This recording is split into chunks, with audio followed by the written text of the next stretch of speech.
escuchando?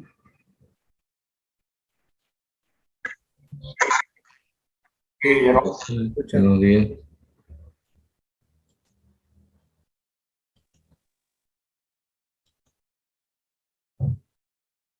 Como hoy les voy a pasar las notas de los exámenes, quisiera saber si alguien tiene alguna duda sobre las respuestas a las preguntas del examen.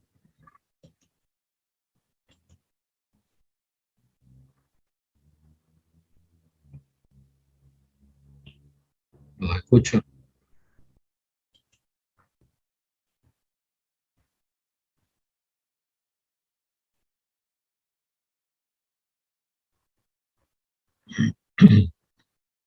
¿Alguien quiere saber alguna cosa sobre el examen? ¿O ya la saben?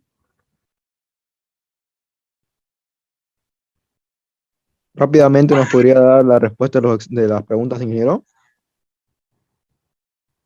A ver, repítame, por favor, mucho ruido que no lo escuché bien.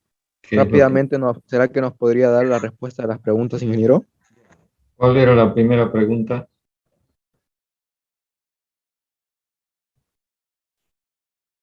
Díganme, ¿cuál era la primera pregunta?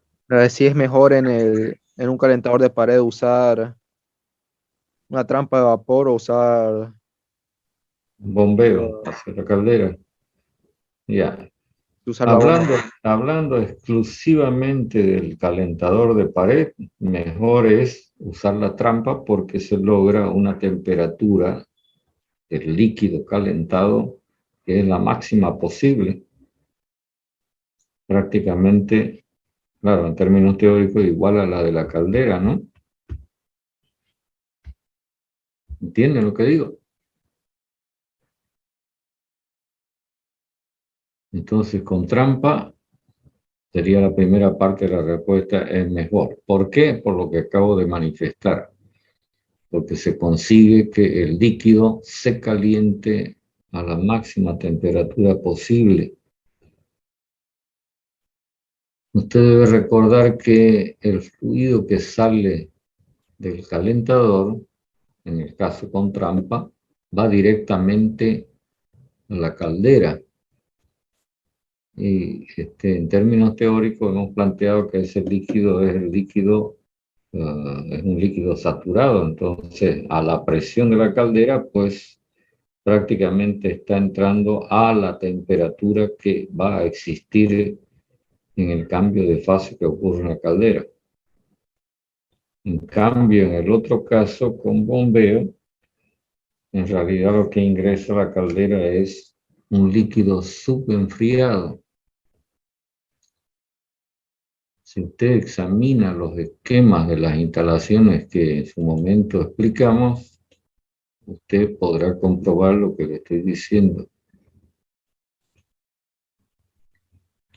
Ahora, no se trata, acordándome de algunos comentarios que han anotado, no se trata de que en realidad se ahorra una bomba, ¿no? Alguien ha escrito eso.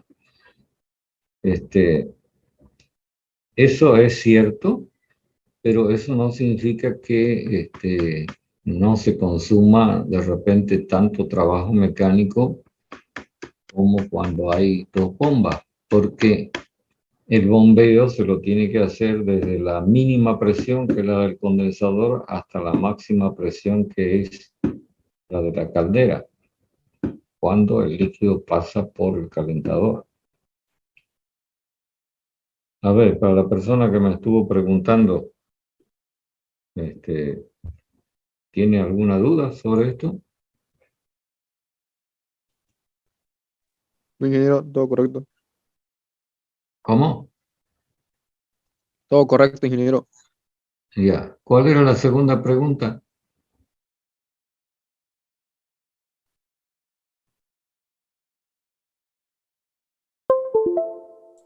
¿Qué factores disminuyen el rendimiento de una instalación de vapor, ingeniero?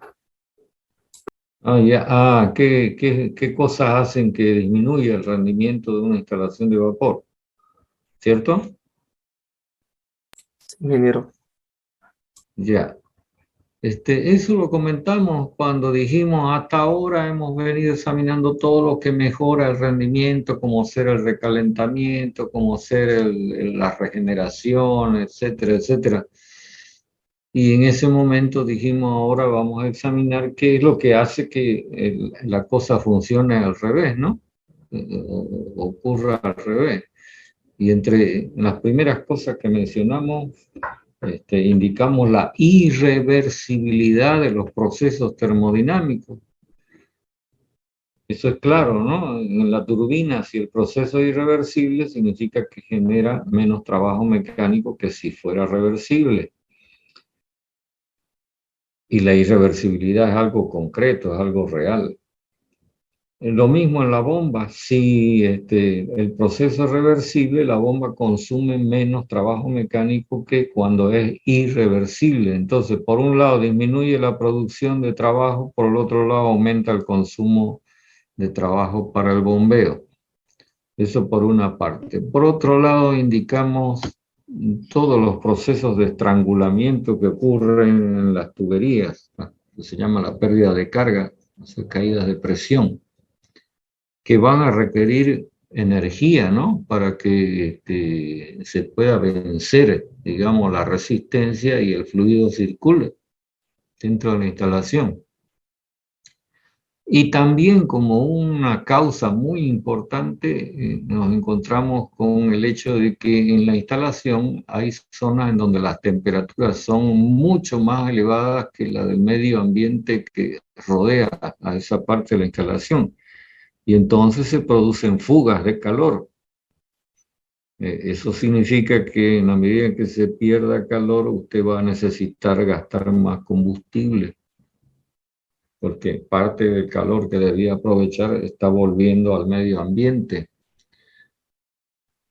Y por supuesto indicamos de que esto se puede rebajar utilizando de las cualidades de sustancias que funcionan como aislante térmico, ¿cierto? Incluso les dije yo, sería bueno que ustedes se interioricen de qué materiales se usan como aislantes térmicos en estas instalaciones. Incluso no me acuerdo, pero creo que mencionamos el caso de hablando de aislante térmico, el caso de los hornos de las cocinas. Supongo que usted está enterado de que el horno de una cocina está forrado con un aislante térmico, ¿o no? ¿O no sabe? Tipo como fibras de vidrio son, ingeniero, creo. Sí, se llama lana de vidrio o manta de vidrio, porque el vidrio es mal conductor de calor. Entonces es el clásico aislante térmico para altas temperaturas, porque hay aislantes térmicos que se usan en las heladeras, pero que son para baja temperatura, ¿no? Bueno, ¿cuál es la tercera pregunta? Ingeniero, la tercera es, ¿por qué a la bomba solo debe ingresar líquido? Ya, seguramente, y en ese aspecto hubo bastante gente que tomó atención de lo que dijimos en clase. Yo mencioné un fenómeno que se llama cavitación, que puede ser muy dañino para la bomba, que es provocada justamente por un cambio de fase que ocurre debido al cambio de presión dentro de la máquina. Y entonces se produce una suerte de golpeteo, explosiones, como quieran verlo. La habitación. Sí, estoy hablando de la cavitación. Cavitación. Se los anoté yo y les dije, miren, ¿qué es esto?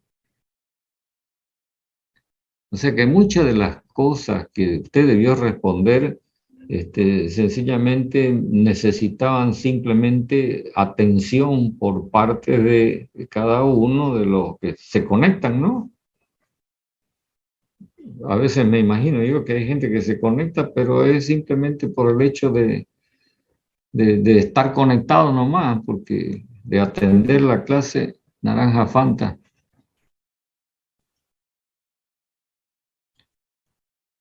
Y la última.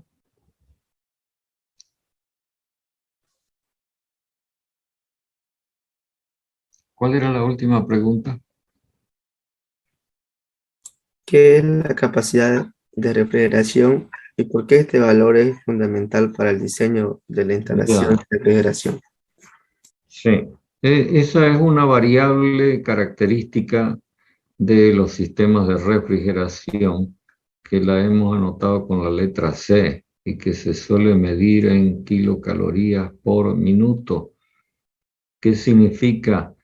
Que es la cantidad de calor, y así creo que lo escribimos en su momento, que por unidad de tiempo es absorbida por el sistema de refrigeración a través del evaporador. Y lógicamente, si yo tengo más cantidad de calor a ser absorbida, pues voy a necesitar que el equipo sea más grande, ¿no? Y en este aspecto recordamos que este valor, lo mostramos en su momento, es igual al producto del flujo másico que circula en el sistema por el efecto refrigerante. Como el efecto refrigerante va a quedar definido una vez que usted establezca en qué condiciones de presión o temperatura va a funcionar el sistema y lógicamente una vez seleccionado el refrigerante que va a usar, entonces si usted conoce C, que es lo que estamos indicando como algo importante, inmediatamente va a poder establecer el flujo másico que va a pasar por cada uno de los componentes de la instalación. Y eso va a permitir su dimensionamiento o su selección en tamaño. ¿Comprende?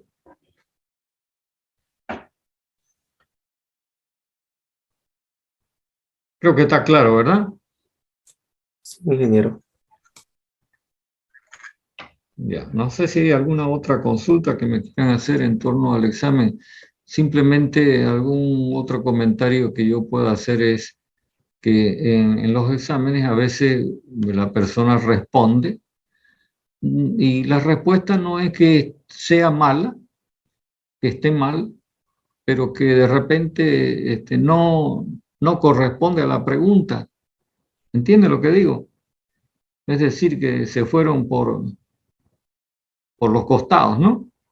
Como haciéndole lance a la pregunta, escribiendo acerca de otras cosas. Entonces, en alguna oportunidad, si eso que han escrito merece alguna atención, tiene cierto valor, pero en realidad no responde a la pregunta. Y yo en los exámenes eso lo pongo como un signo de interrogación, por si algún día les devuelvo los exámenes. Espero que sea en el próximo examen.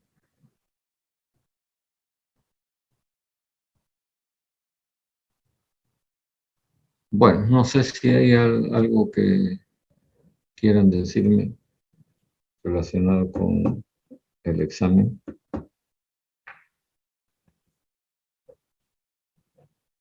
Yo siempre les he venido recalcando que cuando usted hizo la materia termodinámica 1, ya aprendió a conocer dónde hay información sobre las sustancias, qué variables las puede encontrar en las diferentes tablas, cómo se usan esas variables, qué significan, etcétera. Entonces, por eso es que más le prestamos atención al tema conceptual, es decir, que usted conozca sobre el asunto, no que me demuestre que sabe sumar o restar. ¿Comprenden lo que digo? Sí, ingeniero.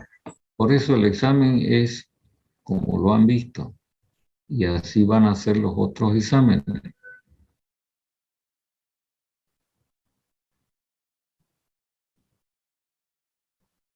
Bien, no sé si hay que añadir algo más. Sino para concluir con el tema de compresores,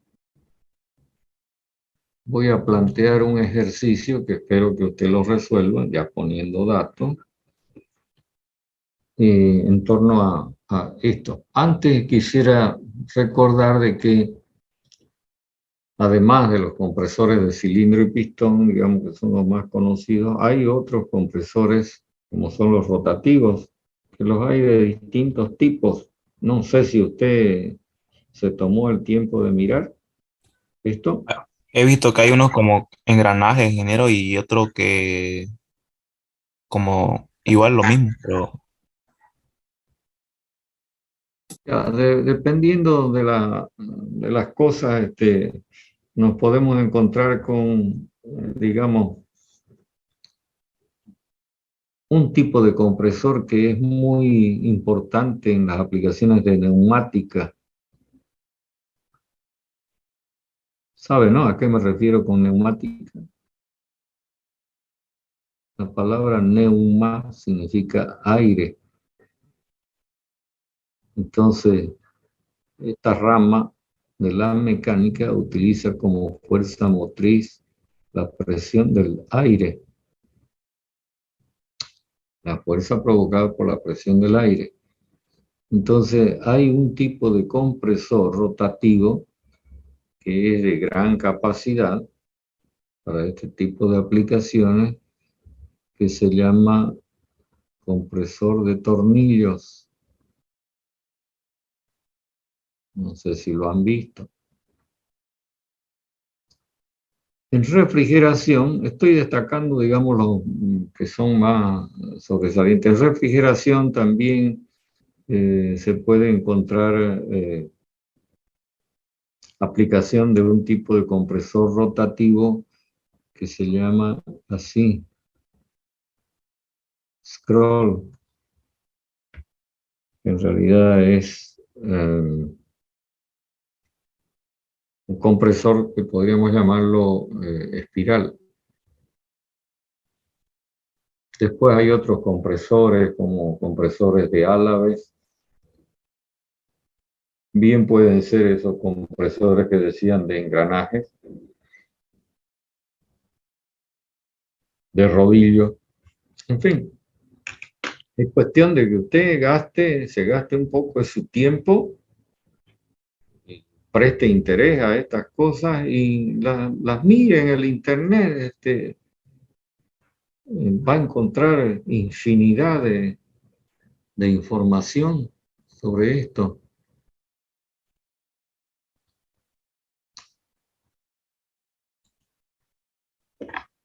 Bueno, el caso que voy a plantear se refiere a la compresión de aire.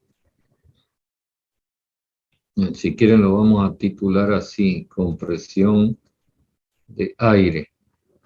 ¿Por qué destaco esto de aire? En realidad, lo que vamos a decir es aplicable también a los vapores. El aire es un gas, pero que tiene muchísimas aplicaciones como la que estamos diciendo, el campo importantísimo de la neumática.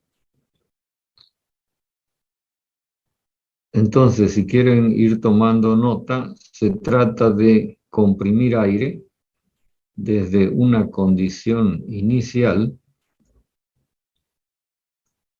a una presión de 1 kilogramo fuerza por centímetro cuadrado, como sería la presión atmosférica aproximadamente, y una temperatura de, digámosle, 30 grados, como sería un valor promedio de temperatura ambiental. Y entonces se va a comprimir este aire hasta un estado final con una presión de 7 kilogramos fuerza por centímetro cuadrado, que es algo muy común. Y por supuesto, la temperatura va a depender de qué tipo de proceso termodinámico ocurra en el compresor.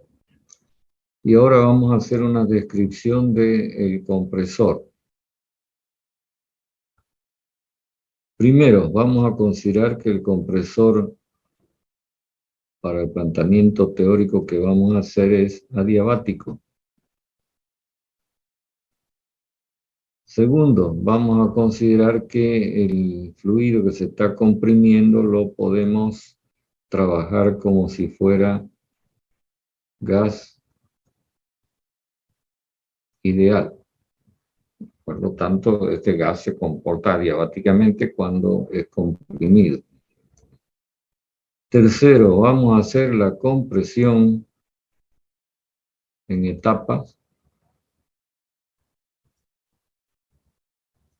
en 2 etapas concretamente, con enfriamiento intermedio.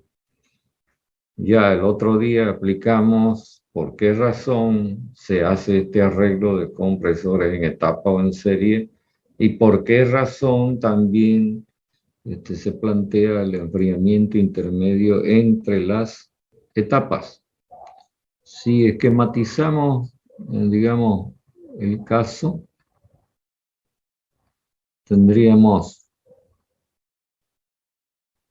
un compresor en su primera etapa que se alimenta con aire en el estado I, del cual saldría en un estado, llamémosle 1, pasando por un enfriador intermedio donde termina en la condición 2, para hacer su ingreso a la segunda etapa, porque ya hice este esquemita el otro día, de la cual va a salir en la condición final. Hasta acá está claro todo, ¿verdad? Les pregunto. Sí, ingeniero. Ok, si consideramos de que toda esta instalación se comporta como un sistema estable, F,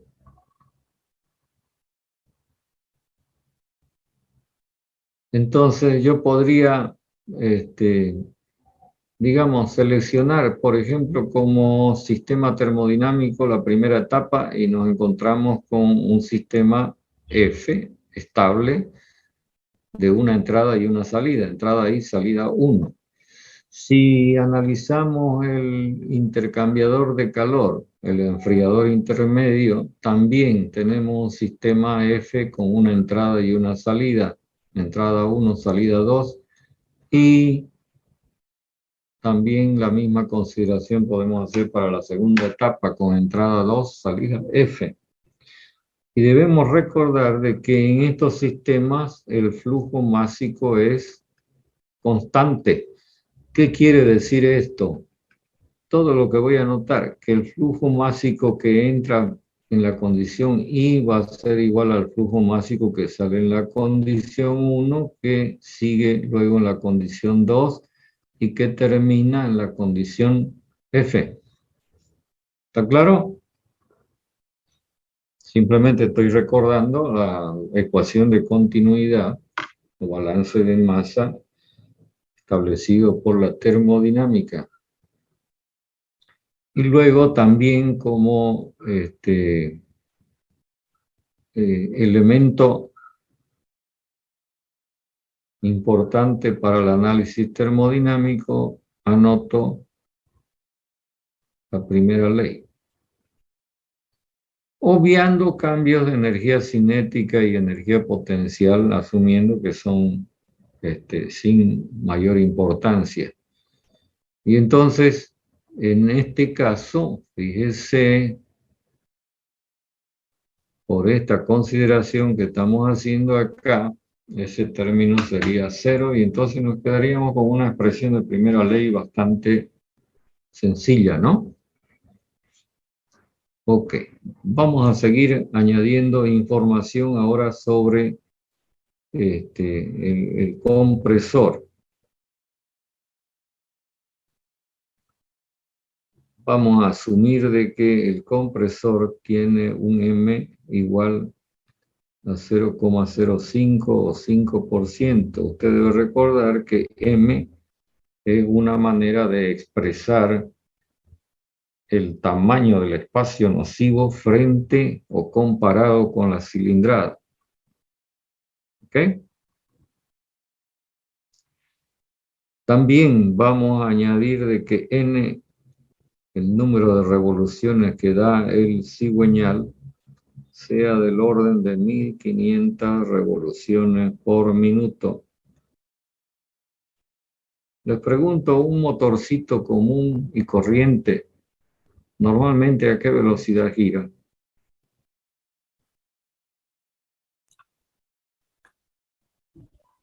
De una moto, 4000 revoluciones por minuto. 4000. Sí, No es 1000, creo. de una moto es lo recomendado. No. Estoy hablando de motores eléctricos. Ah, no, no sé. Usted me está hablando de motor de explosión, ¿no?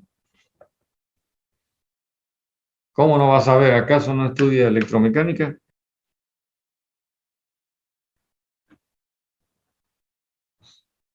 Usted debe saber que la velocidad de giro del motor depende de la frecuencia de la corriente que se conecte a dicho motor y del número de polos que tenga, ¿no? Bueno, revisen eso y verán después si quieren hacer algún comentario. Esto, digamos, como características constructivas. Por lo pronto, es decir, no estamos conociendo el tamaño de cada cilindro, ¿no? El de la primera etapa y el de la segunda etapa. Entonces yo voy a añadir información acerca de, por ejemplo, el flujo volumétrico en la entrada. Es decir, considerando que esto es un compresor de 2 etapas, ¿cuánto aspira el compresor por unidad de tiempo? Y le vamos a poner, a ver, no sé, 100 litros por minuto de aire, es decir, 0,100 metros cúbicos por minuto, ¿cierto?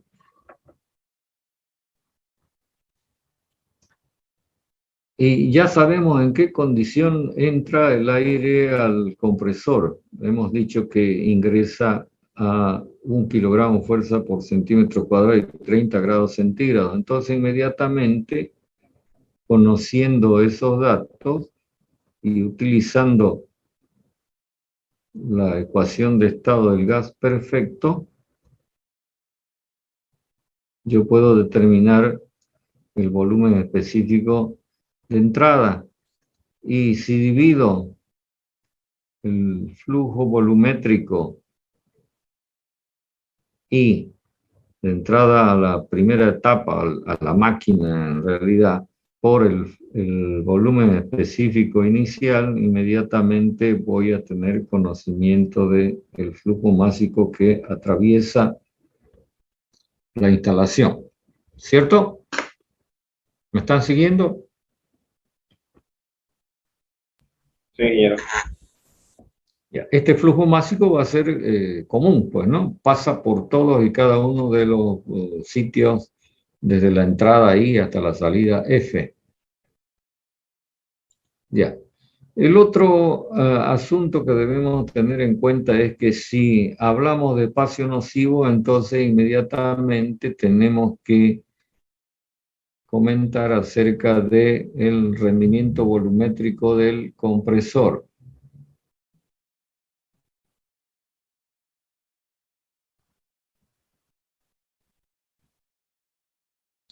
Si tomamos en cuenta la primera etapa, llamémosle a esta primera etapa 1, a esta otra 2.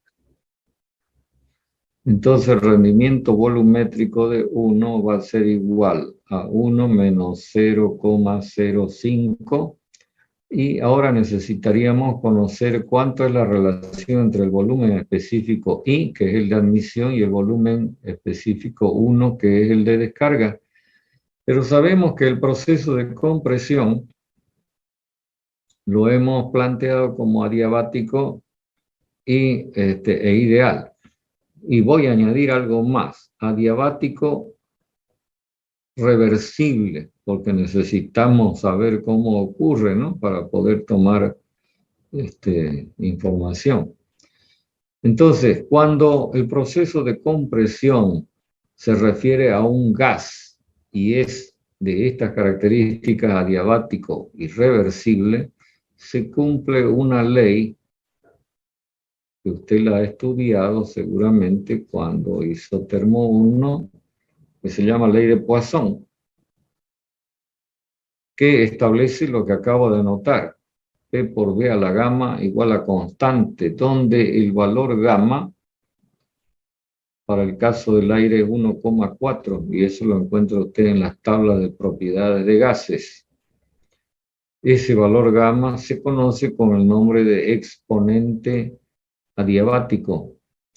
Entonces, si yo conozco, fíjese, la presión de entrada y conozco la presión de salida, que será una presión intermedia, acá, una presión intermedia sobre la que vamos a hablar enseguidita, entonces yo podría determinar el volumen específico 1, siempre que conozca la presión intermedia. Resulta que en este tipo de compresión adiabática reversible de un gas ideal, se demuestra que el trabajo mecánico consumido es mínimo, o sea que es óptimo, cuando la presión intermedia, lo voy a anotar por acá, es igual a la raíz cuadrada de la presión P sub I, en este caso multiplicado por la presión P sub F. ¿Lo ven? Esto para el caso de las dos etapas, es decir, la presión intermedia resulta, así se demuestra, igual a la raíz cuadrada de este producto. En realidad esto es lo que se llama una media geométrica. Yo le sugiero que usted busque información acerca de cómo se arriba a esta conclusión. Es un método matemático aplicando las fórmulas de trabajo mecánico. ¿Por qué? Usted va a tener un trabajo mecánico en la etapa 1 y va a tener un trabajo mecánico de la etapa 2. Y entonces esto queremos que sea mínimo. Y entonces se aplica un procedimiento matemático para minimizar estas cantidades respecto de la variable presión intermedia. Entonces, si conocemos P sub I, que es 1, y P sub F, que es 7, ya podemos determinar la presión intermedia y eso nos daría como resultado el conocimiento de B sub 1. Entonces, conocido este valor, inmediatamente usted va a tener la información del rendimiento volumétrico. Voy a borrar un poquito para seguir anotando cosas.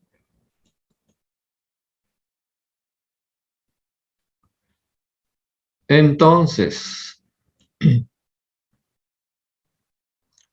podemos, recordando la expresión matemática del flujo másico,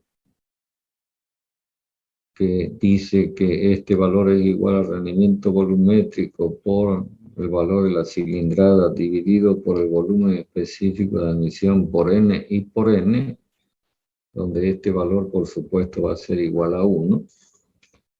Entonces, si conozco este valor, conozco el rendimiento volumétrico, conozco el volumen específico de admisión, que en la primera etapa sería igual a B sub I, conozco el número de revoluciones y el número de cilindros, un cilindro para la primera etapa, entonces inmediatamente yo voy a poder determinar qué cilindrada tiene la primera etapa.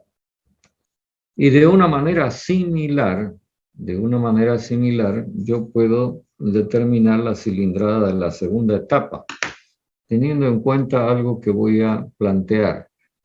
Porque acá en el esquema que tenemos a la derecha, faltaría saber en qué condición de temperatura ingresa el fluido a la segunda etapa.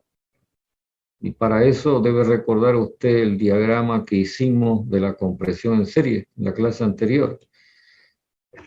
Y en términos teóricos, resulta que la temperatura T2 se la considera igual a la temperatura T(I).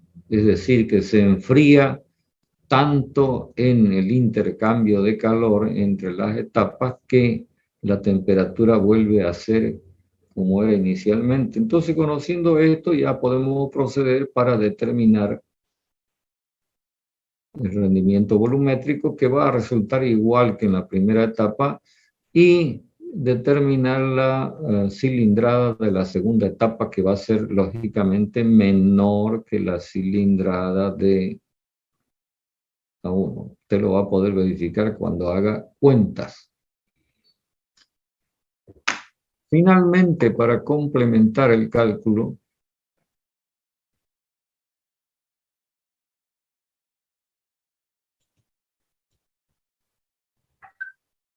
podríamos calcular qué cantidad de trabajo mecánico y qué potencia demanda el compresor, este compresor de 2 etapas.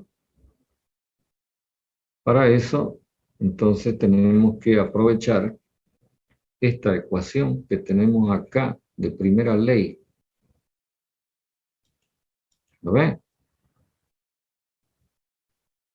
Entonces, el trabajo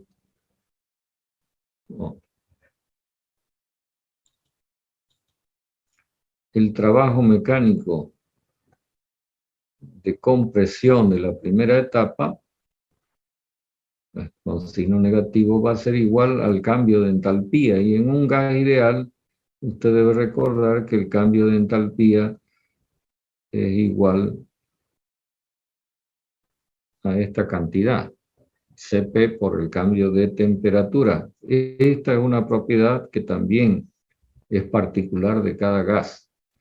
Entonces, de una manera similar, vamos a tener que el trabajo de compresión de la segunda etapa va a ser igual a Cp sub 0 por T sub F menos T sub 2. ¿Lo ve? Como el flujo másico es constante, es decir, que cuando pasa 1 kilo por la primera etapa, pasa 1 kilo por la segunda, entonces podemos sumar los trabajos mecánicos como hicimos el planteamiento acá, y tendríamos el trabajo total, por supuesto, con signo negativo. Si a este trabajo total lo multiplicamos por el flujo másico, entonces vamos a tener la potencia total demandada por el compresor. Por supuesto que todo esto que hemos estado relatando es un planteamiento eminentemente teórico, pero sirve como referencia para ya operar en la práctica. ¿Preguntas?